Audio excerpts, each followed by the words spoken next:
100 வருஷ கோயிலை இடிச்சிருக்கேன்.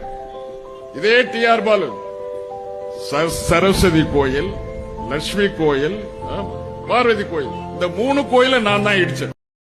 இதே டிஆர் பாலு நான் 100 வருடம் பழமையான மசூதியை இடித்தேன், 100 வருடம் பழமையான சர்ச்சை இடித்தேன், 100க்கும் மேற்பட்ட சர்ச்சு மசூதி தர்காவெல்லாம் இடிச்சிருக்கிறேன்னு சொன்னால் இந்நேரம் சிறுபான்மையில் சும்மா இருந்திருப்பாங்களா?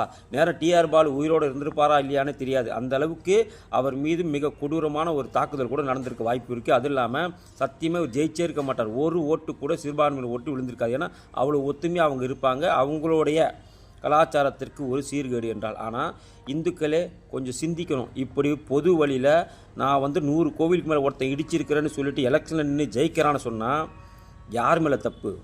ஒற்றுமையே இல்லாமல் காசை வாங்கிட்டு ஓட்டு போட்டுட்டு இனி என்ன காரி மூஞ்சாலும் பரவாயில்ல, நீ எவ்வளோ திட்டினாலும் பரவாயில்ல, எத்தனை கோவில் அடித்தாலும் பரவாயில்ல, எங்களுக்கு சூடு சொரணம் வராது. ஏன்னா நாங்கள் சோத்தை திங்கலை, வேறு எதையோ திங்கிறன்ற நினப்பு இருக்கிறவன் தான் இனிமேல் திமுகவுக்கு ஓட்டு போடுவோம்.